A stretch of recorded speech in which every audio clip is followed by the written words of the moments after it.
Finalmente, tiene la palabra el ministro de Educación para referirse a las intervenciones de los congresistas, por el tiempo que considere pertinente.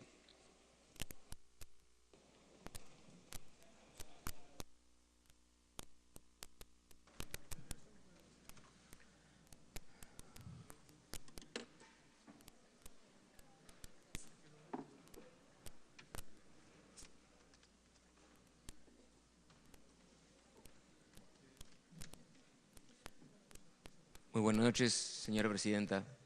Muchísimas gracias por darme la palabra. Hemos venido al Congreso a absolver el pliego interpelatorio planteado por la representación nacional. Una interpelación es parte de las facultades del Congreso y en ese sentido es muy saludable que hayamos podido asistir a responder no solo las preguntas planteadas en el pliego interpelatorio, sino también otros temas de interés de los congresistas. Y es también reconfortante ver y entender que, aparte de los dos temas que se habían planteado en el pliego interpelatorio, hay un conjunto de aspectos ligados a toda la operación del sector educación que son de interés de los congresistas y de esa manera están simplemente reflejando lo que es el interés del pueblo peruano. En ese sentido, yo quiero agradecer, ¿no?, esta oportunidad, ¿no?, para poder llevar a cabo participar de este acto de interpelación, que es parte del proceso democrático, y yo creo que simplemente es un paso más en fortalecer la institucionalidad del país. Un sector como educación, que maneja un presupuesto de casi 30.000 millones de soles y es responsable de más de 70.000 instituciones educativas, solo en la educación básica, en más de 1.800 distritos a lo largo de todo el país, de todo el Perú, no puede estar exento de múltiples dificultades y de múltiples problemas. Aquí hemos venido a dejar claramente el mensaje de que combatiremos con intensidad cualquier atisbo de corrupción. La corrupción es un lastre para el país. La corrupción es una gran frustración y es responsabilidad de todos y mía combatirla. Pero déjeme, señora presidenta, abundar un poco más en el tema de corrupción. Dado que el sector educación gestiona una parte muy importante del presupuesto nacional, es vital que se implementen mecanismos efectivos de seguimiento y rendición de cuentas en el marco de las acciones de prevención y lucha frontal con la corrupción. Y es así que desde el Ministerio de Educación se han detectado y se han denunciado hechos irregulares que atentan contra los derechos fundamentales y los principios de ética pública, tanto a nivel institucional como a nivel de nuestros funcionarios. Durante este año 2016, y eso quiero ponerlo como ejemplo simplemente, a través de la Procuraduría Pública del Ministerio de Educación se han interpuesto 14 denuncias de anticorrupción, entre las cuales tenemos denuncias por delitos de peculado, negociación incompatible, concusión, entre otras, tanto en UGELes como en órganos dependientes del Minedu. Aquí se ha presentado una denuncia con relación a unas estafas que se habrían cometido contra funcionarios municipales y regionales. Y al respecto de esa denuncia, yo quisiera hacer las siguientes precisiones. En primer lugar, el 2 de septiembre, hace 3 meses, el Programa Nacional de Infraestructura, el PRONIET, remitió a todos los gobiernos regionales y a la Asociación de Municipalidades del Perú sendos oficios en los que se precisaba el nombre de los funcionarios a cargo de las coordinaciones correspondientes al financiamiento de proyectos y sus transferencias, enfatizando en esa comunicación que dichos trámites no suponen jamás ningún costo alguno para los gobiernos locales. Y se puso a disposición del público las líneas gratuitas para hacer denuncias de corrupción. Esto es consistente con lo que mencionaron varios congresistas, que efectivamente nosotros teníamos denuncias, ¿no?, de alcaldes y de autoridades locales que decían, me han pedido plata, ¿no?, para que me den una transferencia. Y siempre nosotros, inclusive algunos congresistas de aquí de la República que me mencionaban esas denuncias, decían, pero necesitamos que alguien tome el paso adelante y dé una denuncia, no nos diga solamente esto me ha pasado, ¿no?, sino que nos diga, bueno, ¿qué alcalde, en qué en qué localidad ha pasado esto. Y lamentablemente nunca teníamos o un contratista, o un alcalde, o un intermediario que saliera y dijera, efectivamente esto está pasando en este sitio. No teníamos ninguna denuncia concreta. Felizmente, y quizás como consecuencia ya de que se hizo más público digamos, la existencia de este tipo de estafas,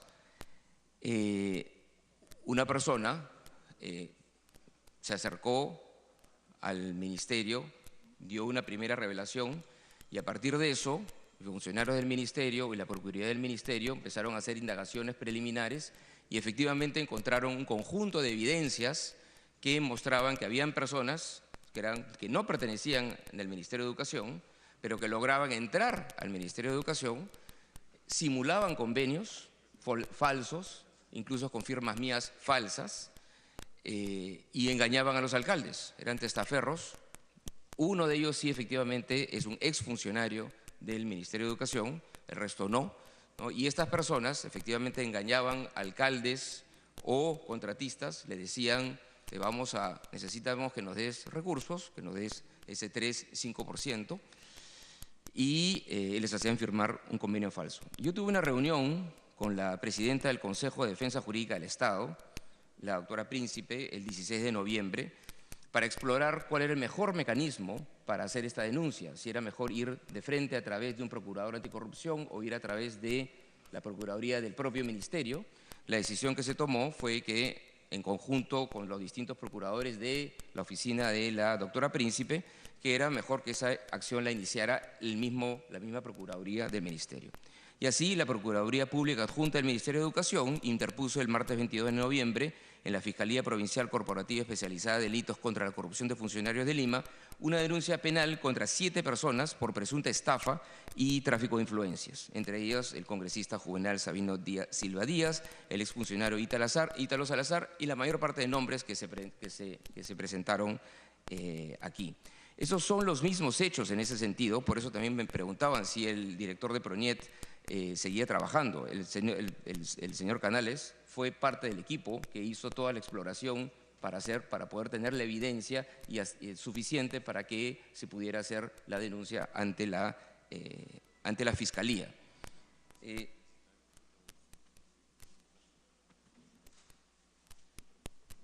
si me permite, señora presidenta, nosotros justamente no queríamos informar a la opinión pública de esto y en fecha 27 de noviembre, en varios diarios de circulación nacional, publicamos, y esto ya no es que yo no lo planteé al inicio de mi exposición porque simplemente no era parte del pliego interpelatorio, pero publicamos ese día un comunicado en el que decíamos, el Ministerio de Educación alerta a autoridades locales por posibles estafas en financiamiento y construcción de escuelas.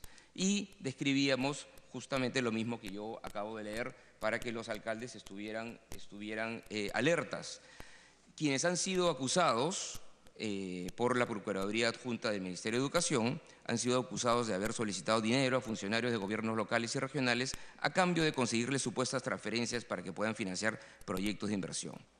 Y esto efectivamente fue publicado en un periódico. A cambio de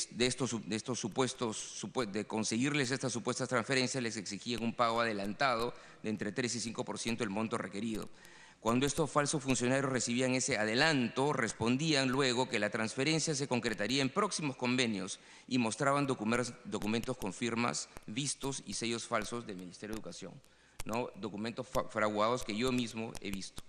Asimismo, el Ministerio de Educación, a través de su Procuraduría, ha solicitado a la Fiscalía que se investigue el caso y se formulen las denuncias penales correspondientes, con la intención que se sancione a todos aquellos que resulten responsables de este delito en prejuicio del Estado y de la reputación del Ministerio. Finalmente, relacionado también a este caso, el PRONIET denunció penalmente contra quienes resulten responsables de crear falsos correos electrónicos y falsos diálogos de WhatsApp a nombre de la Dirección Ejecutiva del PRONIET, falsos diálogos que efectivamente hemos visto en la pantalla, que se utilizaban para estafar a las autoridades subnacionales con irregulares trámites de financiamiento de obras educativas. Esta denuncia penal fue formulada el 1 de diciembre de 2016 ante la División de Investigación de Delitos de Alta Tecnología de la Policía Nacional del Perú para que se inicien las investigaciones respectivas. Utilizando distintas cuentas que ustedes han visto también que ustedes vieron en lo que se presentó aquí, cuentas de Gmail, se estaban utilizando, se informó que se estaban utilizando correos falsos, además cuentas de WhatsApp falsas que no le pertenecen a la dirección ejecutiva del PRONIET ni han sido autorizadas para su creación, por lo que se procedió de inmediato a formular la denuncia penal al causar un perjuicio moral y además dañar la imagen institucional del Programa Nacional de Infraestructura. Durante mi gestión y con un enfoque preventivo en la lucha contra la corrupción, hemos trabajado además en fortalecer todos los mecanismos que permitan mejorar la gestión y con ello garantizar los derechos fundamentales de los estudiantes del país. En atención al expuesto, en mayo del 2015 se implementó el Servicio de Defensa de los Derechos de los Usuarios del Sistema Educativo del Ministerio como un mecanismo de protección de los derechos de los usuarios que promueve la adopción de acciones que permitan que las distintas instancias, ministerios, direcciones regionales y UGELes puedan brindar sus servicios de manera eficiente, eficaz y moderna. Esas defensorías del usuario se encargan de canalizar los casos puestos de su conocimiento sobre presuntas situaciones que vulneren los derechos de los integrantes de la comunidad educativa. Entre el 11 de mayo del 2015 y el 31 de julio del 2016, en un lapso de 1 año y 2 meses, se han recibido 4.800 casos sobre presunta vulneración de derechos de los usuarios y a la fecha se han solucionado más de 80% de esos casos. Pero pese a todos los esfuerzos que hacemos para sancionar con prontitud y firmeza los casos de corrupción, así como para promover las denuncias ciudadanas y atenderlas, todos estos esfuerzos son aún insuficientes. La denuncia de un potencial desvío de fondos por parte de proveedores que ha sido debatida aquí nos provocan el máximo rechazo, ya sea ese episodio o cualquier otro episodio de corrupción. Quiero mencionar también, señora Presidenta, que como se ha mencionado durante el debate, la exfuncionaria Vilca Tasaico, sindicada como responsable de este caso específico que se ha discutido durante esta tarde, tiene una larga trayectoria en el sector público, habiendo laborado ininterrumpidamente en distintos puestos de jefatura desde el año 97, pasando por 6 administraciones de gobierno. Vilca Tasaico llegó a nuestra gestión con las recomendaciones de funcionarios de distintos gobiernos, siendo gerente público de Servir desde el 2011 y cumpliendo adecuadamente el perfil técnico del puesto. Su labor le permitió ser escogida para liderar la Dirección de Gestión de Recursos Educativos del Ministerio de Educación y debido a su experiencia y a su trabajo se ganó la confianza de la institución. Sin embargo, con los elementos que tenemos hoy día, siento que esta persona ha traicionado mi confianza, porque este tipo de actos empañan el accionar del sector, golpean la moral de un equipo de trabajo comprometido, pero al mismo tiempo nos muestra lo vital que resulta tener mecanismos de control eficaces, tanto a nivel institucional como a nivel del Congreso. Por eso fue que además actuamos de inmediato, aceptando su renuncia y pidiendo inmediatamente la actuación de la Contraloría y de la Procuraduría del Ministerio.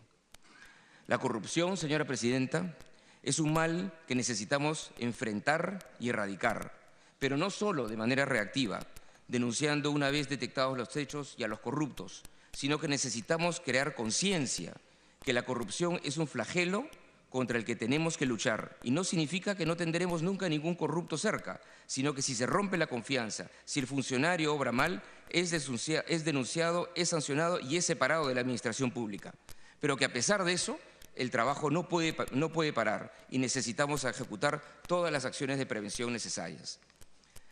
La corrupción, señora Presidenta, no solamente es un mal uso de recursos públicos, no es solamente no destinar los escasos recursos que tenemos para la educación de nuestros niños. La corrupción, además, daña la moral de nuestros equipos. La corrupción, además, le quita prestigio, ¿no?, a las instituciones públicas. La corrupción, además, siendo nosotros el sector educación, es algo que tenemos que erradicar porque toda la acción del aparato educativo, desde el profesor hasta el trabajador administrativo, hasta el funcionario del Ministerio de Educación, incluyendo a todos los que estamos en la función pública, es parte del proceso educativo. ¿No? Que exista corrupción es un pésimo ejemplo para nuestros niños, para nuestras niñas, para nuestros jóvenes. Entonces, la corrupción no solamente es el tema de ese dinero mal habido, la corrupción es además un flagelo, ¿no? Que perjudica todo el proceso educativo de nuestros niños, niñas y jóvenes. Yo quiero pasar, señora Presidenta, a otro tema fundamental que ha sido mencionado por varios de nuestros congresistas.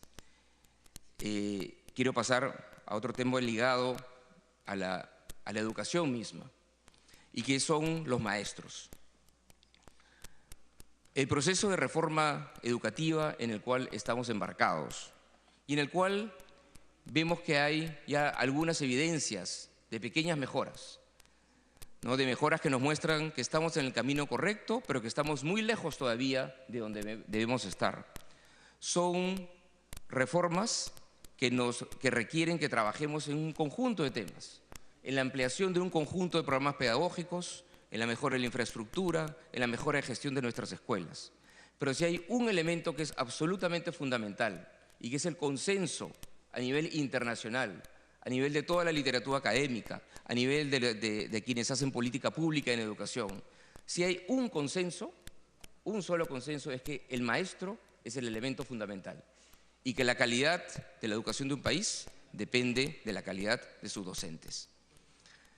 Desde el 2013 se han venido implementando medidas orientadas a la mejora de los salarios docentes, lográndose un salario nominal promedio mensual que alcance un crecimiento acumulado, alcanzado ya un crecimiento acumulado de más del 40% en los últimos 3 años, un 9% anual.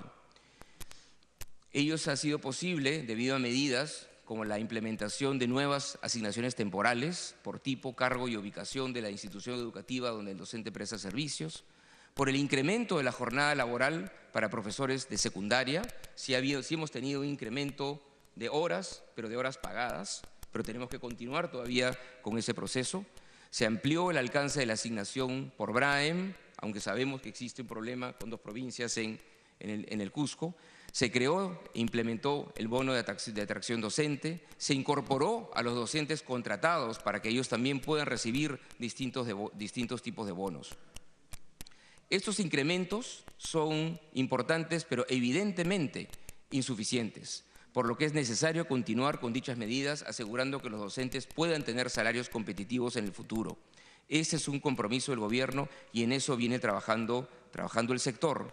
Nosotros hemos ya culminado y aprobado en Consejo de Ministros un proyecto de ley que introduce modificaciones a la Ley de Reforma Magisterial. Ese proyecto de ley nos va a permitir, entre otras cosas, poder cumplir con la promesa de llegar a un salario piso de 2.000 soles en el año 2018. Este proyecto de ley nos va a permitir incrementar en el 2017 el salario docente en todas las escalas, pero de tal manera que el mínimo sea 1.750 soles. El 2018 también habría un incremento en todas las escalas, pero el mínimo sería de 2.000 soles. Estos cambios en la Ley de Reforma Magisterial, y los quiero detallar, señora Presidenta, porque es realmente un elemento fundamental de la reforma educativa, es que introduce algunos cambios en la estructura de la carrera pública magisterial. Un tema que creemos que es muy importante es reducir el tiempo de permanencia requerido para alcanzar la escala más alta. Ahora es 31 años. Queremos que eso se reduzca a 20 años. Que los buenos profesores puedan ascender más rápido. No hay seguridad en el ascenso, porque la carrera pública magisterial hoy día es meritocrática. Depende de tu talento, depende de tu desempeño, depende de tu esfuerzo. Pero el profesor talentoso puede tener oportunidades de ascenso más rápidas, cada 3 años en vez de cada 5 años. Entonces, un profesor talentoso puede ascender más rápido. Se propone también incrementar la remuneración íntegra mensual y reducir el ratio entre las escalas a fin de facilitar la capacidad del sistema para retener a los profesores con mayor motivación intrínseca para ejercer la docencia. Se propone también incrementar el periodo de permanencia en los cargos de gestión institucional a 4 años y no 3 años, como es ahora, para que el docente cuente con el tiempo adecuado para implementar las acciones trazadas como parte de su gestión, como por ejemplo si es director de una escuela. Se plantea también que los docentes desde la tercera escala magisterial puedan participar en los concursos de acceso a cargos directivos. Ahora es la cuarta categoría. Y queremos hacerlo desde la tercera categoría porque existen profesores jóvenes, muy talentosos, que pueden tener las capacidades para ser un buen director de escuela y podemos darle esa oportunidad antes en sus carreras. Y también quiero mencionar que se propone incrementar de manera progresiva la jornada de trabajo a fin de reconocer el esfuerzo que realizan los docentes fuera del aula, pero con permanencia en la institución educativa. Tenemos que reconocer ese trabajo que hacen muchos docentes fuera del aula, pero dentro de la escuela, en tutoría, en evaluación, en actividades extracurriculares, en discusión con los padres de familia, en trabajo conjunto con otros profesores de la escuela. Cosas que muchos de los buenos profesores hacen, pero no necesariamente hoy día es un trabajo que está remunerado. En ese sentido sí queremos un incremento de la jornada de trabajo, pero que no implique un aumento de la jornada lectiva en términos de horas en el aula. Esto, señora Presidenta, tiene que ir acompañado de un proceso de capacitación de nuestros docentes completamente distinto al que hemos tenido hasta ahora. Y el trabajo que estamos haciendo en este momento es asegurarnos que con la información que tenemos podemos tener taxonomías de distintos tipos de escuelas. Sabemos que hay un 15% de escuelas, por ejemplo, usualmente urbanas, que tienen varios profesores que son de la tercera, cuarta o quinta escala, o profesores que le ha ido bien en sus evaluaciones. Mientras que por otro lado, sabemos que hay escuelas, y son la mayoría lamentablemente, que tienen solamente profesores de primera escala y profesores contratados. Entonces, el tipo de soporte en términos de capacitación que requieren esos dos tipos de escuelas es completamente distinto. Hay unas escuelas en las cuales el director puede ser el acompañante pedagógico del resto de profesores, o esos profesores pueden trabajar en grupos de trabajo, en grupos de interaprendizaje, y ellos mismos trabajar el programa pedagógico de su escuela. En cambio, las otras escuelas que tienen profesores con menores niveles de rendimiento, menor calificación, sí necesitan más apoyo externo en términos de capacitación y acompañamiento pedagógico. Entonces, queremos en ese sentido ajustar la política de capacitación de nuestros docentes de tal manera que, por un lado, los vamos remunerando más poco a poco, no al ritmo que quisiéramos porque tenemos una restricción fiscal, pero al mismo tiempo tenemos que capacitarlos para poderles exigir más a nuestros docentes. Quiero mencionar en relación a la educación básica, señora Presidenta, un par de temas que han sido mencionados. Hay muchos temas que podemos mencionar, pero dos temas que han mencionado un par de algunos congresistas se relacionan a la educación intercultural bilingüe y a las deficiencias de nuestra educación rural, ¿no? En relación a la educación intercultural bilingüe, en julio del 2016 se aprobó, después de mucho tiempo, la Política Nacional de EIB, que tiene como finalidad garantizar aprendizajes pertinentes y de calidad. Y ya se cuenta con el plan, ya la política ya estaba, ahora ya tenemos el Plan Nacional de Educación Intercultural Bilingüe, fruto de un consenso de múltiples actores, incluyendo organizaciones indígenas. Y esa constituye la herramienta de gestión para poder implementar la política de EIB durante los próximos 6 años. A la fecha, tenemos 1.200.000 estudiantes que asisten a escuelas intercultural bilingües y reciben materiales educativos en lenguas originarias, en castellano, y en muchos casos castellano como segunda lengua, así como también reciben la enseñanza en la lengua originaria. Sus docentes han sido atendidos en los últimos 3 años con alguna intervención de la estrategia de acompañamiento pedagógico en redes educativas. Contamos con 88.000 docentes en esas escuelas, pero de esos 38.000 cuentan con un nivel básico de manejo de la lengua originaria y 16.000 cuentan con un nivel intermedio avanzado. Entonces, eso nos muestra, de los 88.000, una parte, digamos, unos 50.000 tienen un manejo de la lengua originaria, pero un 30.000 no. Entonces, todavía tenemos un déficit importante en docentes EIB en nuestras escuelas. Finalmente, en lo que sí hemos avanzado en educación intercultural bilingüe, en lo que se refiere al aspecto educativo, es en lo que se refiere a materiales, ya que contamos actualmente con textos en 19 lenguas originarias. El otro punto que quería mencionar era de cómo estamos enfrentando las inmensas brechas que todavía tenemos en educación rural, brechas que todavía, lamentablemente, no se están cerrando. Pero sí estamos interviniendo, conociendo y interiorizando que tenemos estas grandes brechas. La expansión del acceso a educación inicial. Existe evidencia contundente que el desarrollo temprano de los estudiantes en la educación inicial garantiza un mejor rendimiento en los siguientes niveles de su educación. Por eso hemos desplegado esfuerzos en esta línea y en los últimos años hemos incrementado el acceso a educación inicial en zonas rurales de 76% el 2013 a 84% el 2015. Ese incremento en el acceso a la educación inicial es uno de los más altos incrementos en la cobertura que se ha visto en América Latina. Pero obviamente todavía estamos lejos de donde debemos estar. Hay un incremento en la cobertura, pero todavía tenemos muchos problemas de calidad en esa cobertura. Las escuelas nuevas sí son colegios nuevos de educación inicial, pero mucha de nuestra cobertura todavía son pronoeis que no tienen necesariamente una maestra. Como unos 20-25 puntos son pronoeis que deben ser eventualmente reemplazados por escuelas de educación inicial. Fortalecimiento de las prácticas pedagógicas a través del acompañamiento pedagógico a docentes multigrado. Esa es otra intervención. Actualmente esta alcanza el 44% de docentes rurales. Tenemos los incentivos a docentes. En el año 2015 se incrementó la asignación a los docentes que desempeñan funciones en las zonas de mayor dispersión. Así, el bono ruralidad se incrementó de 200 a 500 soles. Además, los concursos de acceso a la carrera docente han privilegiado el acceso a plazas en áreas rurales. Ahora, tenemos que ser conscientes que ese bono de 500 soles en algunas zonas del Perú puede ser suficiente para atraer a que profesores vayan a esas localidades, pero en otras zonas más alejadas del Perú ni siquiera esos 500 soles pueden ser un incentivo adecuado. Por otro lado, tenemos el fortalecimiento de las escuelas multigrado. Por primera vez, el Ministerio ha desarrollado materiales y una metodología especializada para escuelas multigrado. Tenemos un fortalecimiento de la secundaria rural, donde tenemos déficits muy grandes.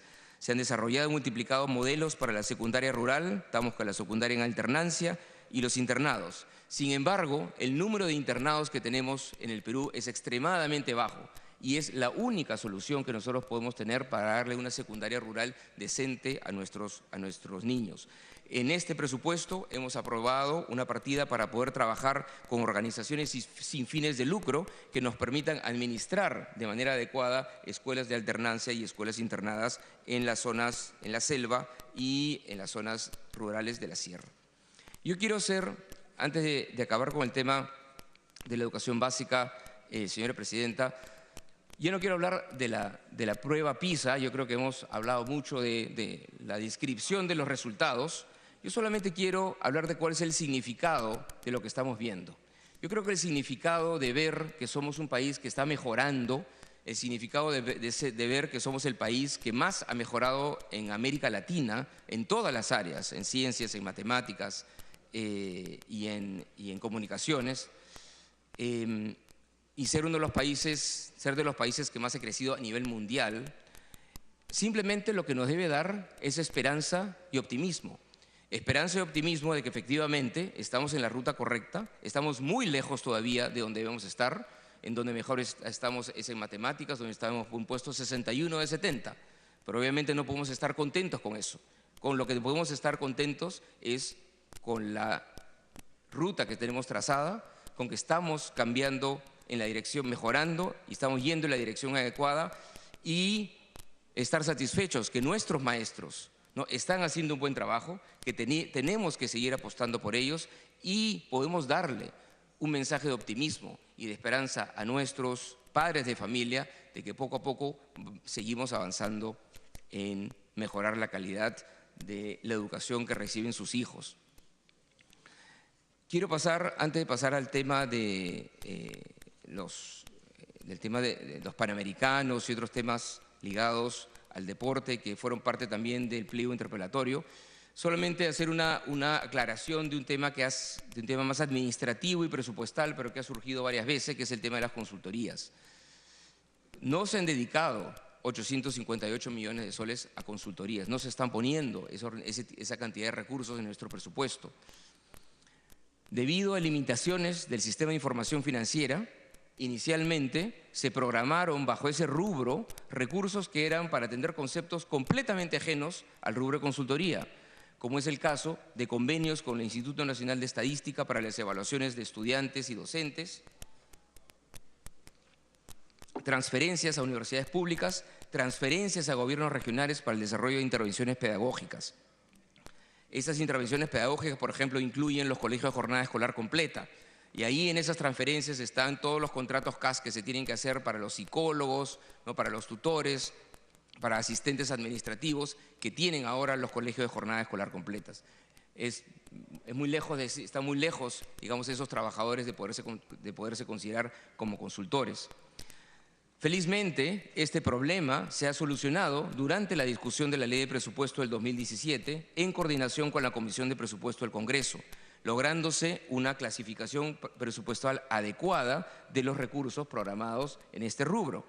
Así, el presupuesto aprobado en la ley del 2017 para consultorías del Ministerio de Educación alcanza los 22.4 millones de soles, lo que representa el 0.02% del presupuesto del Ministerio.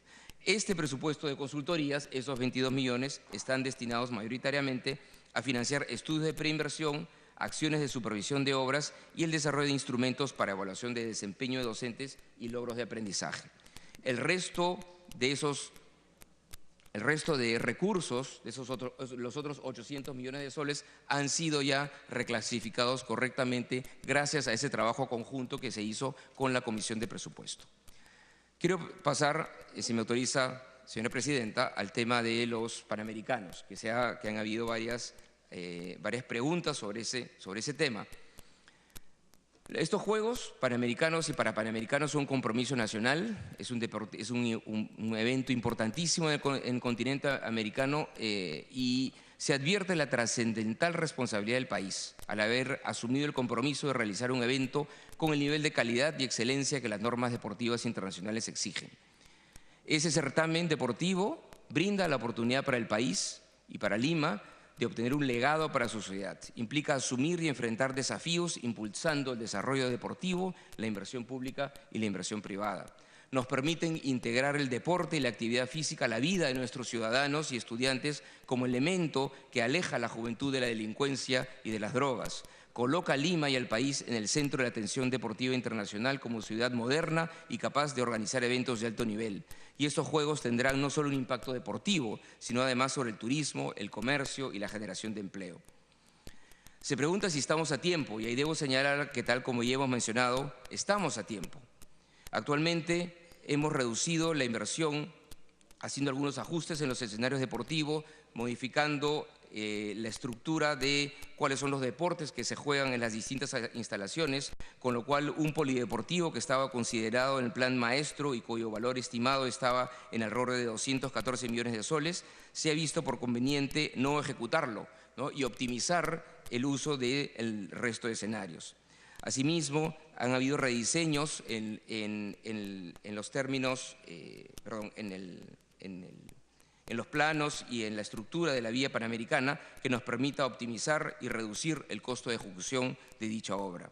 Asimismo, se consolidarán en algunas instalaciones algunos deportes de tal manera que podamos utilizar nuestra infraestructura de la manera más eficiente posible. Pero para llevar adelante todos los procesos que se van a necesitar durante los próximos años, se solicitó a esta representación nacional otorgar facultades para regular en esta materia y el Congreso tuvo a bien otorgarlas, con lo cual el compromiso de país de llevar adelante este evento sigue siendo un tema de interés nacional y que no distingue entre todos los peruanos cuando se trata de apoyar temas como la educación y el deporte. Se establece así un marco normativo que va a facilitar el proceso de inversión, de inversión y de otras actividades en el marco de la preparación y el desarrollo de los Juegos. Es así que tenemos el deber de realizar de la forma más transparente y de mano de la normativa vigente los procesos de contratación a que hubiera lugar. El decreto legislativo que ha emitido el Poder Ejecutivo en esta materia contempla diversos mecanismos para ejecutar los distintos proyectos de inversión, así como adquisición de bienes y servicios necesarios para la organización del evento, trabajando de una manera muy cercana con la Contraloría General de la República. No existirán procesos a dedo, como alguna vez se ha mencionado. El decreto legislativo permite hacer obras cumpliendo la ley y todos los requerimientos técnicos, pero nos permite hacer las cosas de manera más acelerada. Los mecanismos que se contemplan son los siguientes. Son la modalidad de contratación de Estado a Estado para la gestión y provisión de todas las prestaciones necesarias para la realización de los Juegos, precisando que la contratación de Estado a Estado se regula bajo los alcances del comercio internacional y por las normas y principios del derecho internacional. Aquí, conforme le señala el decreto legislativo, uno de los requisitos es realizar una indagación de mercado, inclusive para el trabajo de gobierno a gobierno. La misma indagación que se elaboró en coordinación con la Contraloría General de la República. Y por ese fin se ha solicitado a los gobiernos de Canadá, Gran Bretaña, México y Brasil, por ser los últimos en ejecutar juegos de carácter olímpico, propuestas de cómo es que esos gobiernos podrían ayudarnos, ¿no?, en estos procesos. Segundo, se plantea la celebración de convenios de encargo del procedimiento de selección con organismos internacionales para los procesos de contratación de los servicios de consultoría, consultoría de obras y ejecución de obras de proyectos de inversión pública en infraestructura. Los contratos serán firmados siempre por el proyecto especial. El organismo internacional solo se encarga del proceso de selección bajo sus propias normas y se evitan los plazos de las impugnaciones que usualmente reducen el tiempo de la adjudicación. Y en tercer lugar, se permite la celebración de convenios de administración de recursos con organismos internacionales para bienes y servicios. A efectos de dotar de la mayor seguridad, eficiencia y transparencia, la Contraloría General de la República, en el marco de sus competencias, ha designado un equipo técnico que acompañará todo el proceso de los Juegos Panamericanos.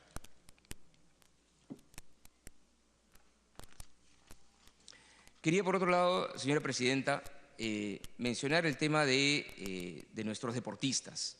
Nosotros, en los últimos años, han habido un incremento importante en el apoyo al deporte a través de apoyo directo a las federaciones deportivas y a los deportistas.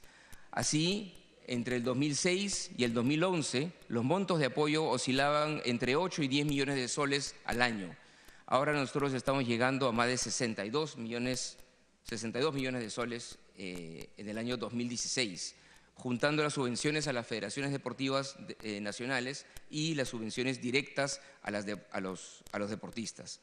Estos últimos se realizan a través del programa de apoyo al deportista, que garantiza el apoyo integral al deportista de alto rendimiento a través de un sistema de acciones que facilite el cumplimiento de su preparación deportiva. Respecto al apoyo económico, este se otorga directamente a las cuentas de los deportistas y no está sujeto a rendición de cuentas.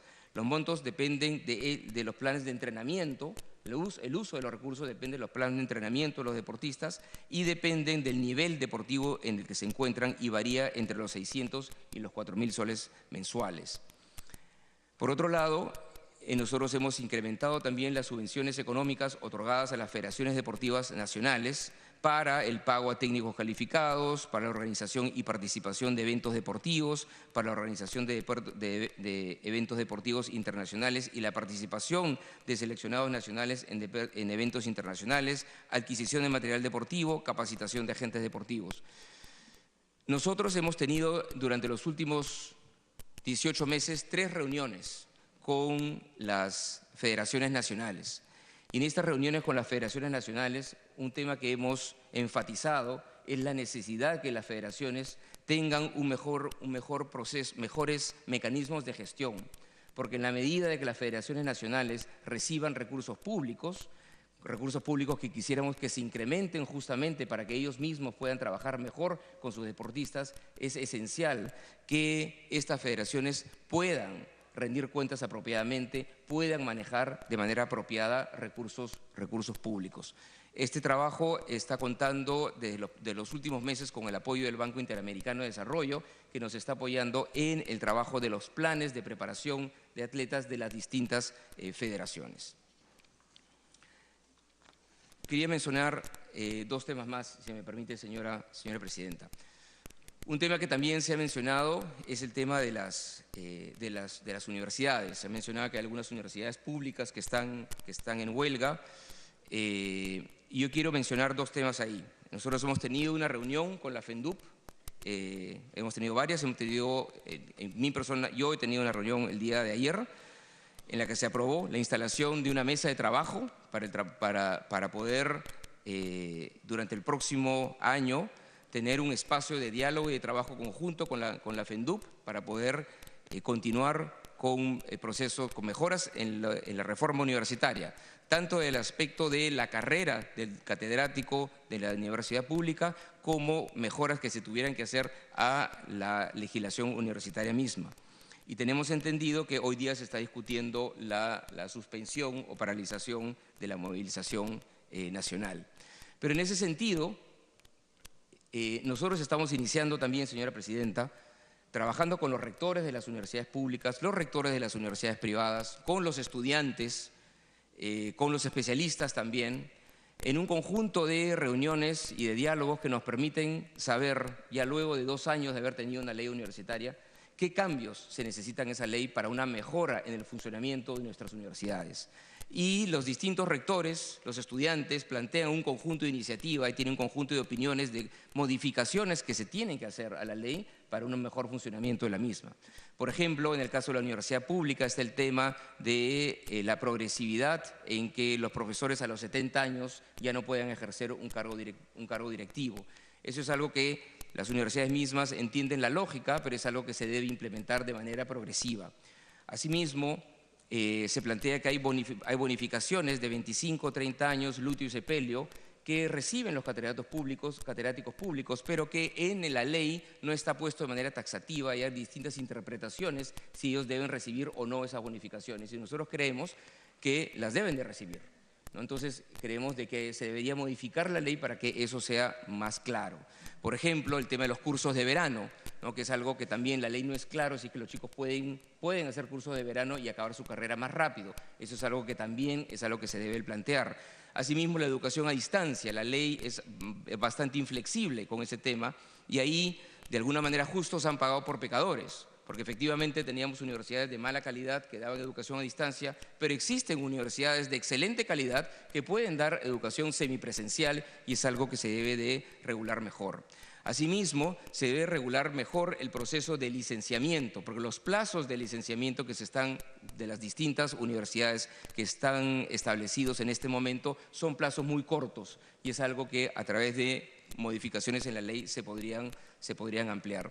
Y finalmente existe, y eso no necesariamente tiene que ver con cambios en la ley universitaria, existe una preocupación muy grande en las universidades públicas por los extremadamente bajos niveles salariales. Nosotros justamente en discusión y en trabajo con la Comisión de Presupuesto y trabajando con esta representación, tenemos una habilitación para poder destinar recursos adicionales a las universidades públicas para poder empezar una primera etapa de incrementos salariales para los profesores de las universidades públicas que en estos niveles tienen niveles extremadamente bajos. Finalmente, quiero mencionar el tema de infraestructura.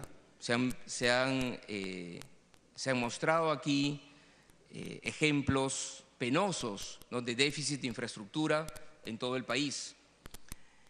Y eso lo seguimos encontrando a pesar que en los últimos 3 años hemos invertido 10.000 millones de soles en infraestructura educativa.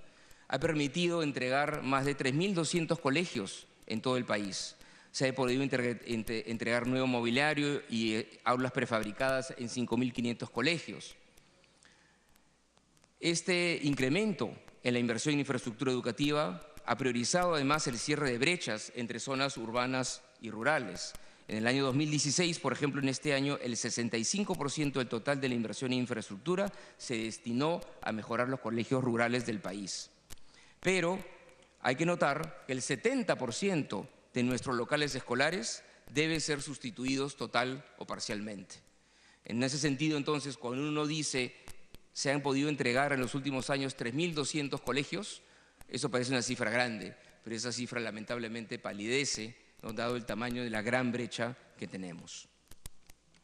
Yo quiero agradecer señora presidenta, por la oportunidad de explicar hoy día las dudas y cuestionamientos que existían sobre la gestión de todo un equipo que trabaja. Por favor, ya está terminando, congresista. Vamos a dejar que termine. Congresista, vamos a dejar que termine. Gracias, presidenta. No va a poder contestar todo. Continúe, ministro. Yo quisiera agradecer la oportunidad de explicar, ¿no?, las dudas y los cuestionamientos que existían sobre la gestión, que existen sobre la gestión de todo un equipo que trabaja día a día en Lima y en las 24 regiones del país. Un esforzado y valioso trabajo cotidiano de peruanos comprometidos para lograr resultados que hoy vemos en nuestros estudiantes. A todos esos maestros y a todos aquellos que trabajan en nuestras escuelas y en el sector, mi agradecimiento. Pero estos resultados son aún pequeños. Podríamos decir que no están a la altura del potencial y del talento que tenemos como país. Que el país que nos imaginamos para las futuras generaciones tiene sin duda mucho más logros que los que hoy día podemos mostrar. Ciertamente, podrán existir muchos desperfectos y muchas deficiencias en la gestión y haremos todo por mejorar. Pero lo que hoy debiera interpelarnos es el fin último de la enseñanza, que es formar mejores ciudadanos para un mejor país. Estamos avanzando por la ruta correcta, mejorando nuestras escuelas públicas y privadas. Y los expertos no me dejarán mentir, en educación los resultados se ven a largo plazo. Las mejoras que hoy podemos ver son en parte el resultado del trabajo que iniciaron aquellos equipos que nos antecedieron. Pero hoy más que nunca, para lograr llevar al Perú al lugar que nos planteamos, debemos tener claro que la educación es nuestra arma. La única arma que, en vez de generar batallas, nos permite unirnos como ciudadanos. La única arma que nos va a permitir fortalecer la justicia, la paz, la democracia. La única arma para enfrentar el futuro. Eso lo saben cada uno de nuestros 500.000 maestros que trabajan diariamente en escuelas públicas y privadas en esta tarea. Por eso celebro este debate democrático que ha puesto la educación en el centro de las prioridades nacionales. Hoy tenemos la obligación que los estudiantes no pierdan la esperanza en quienes tomamos decisiones sobre su futuro. Sus logros son nuestros logros. A ellos debemos decirles que estamos trabajando para que su talento tenga un lugar, que su talento tenga un lugar asegurado en la escuela, en un aula universitaria, en el mercado laboral, un lugar en el futuro del país. Estamos trabajando para que cada una de sus trayectorias, de cada uno de esos muchachos, de cada uno de esos niños, niñas, jóvenes, sea una historia que define nuestra historia. Muchísimas gracias, señora presidenta. Muchas gracias, señor ministro Jaime Saavedra. La presidencia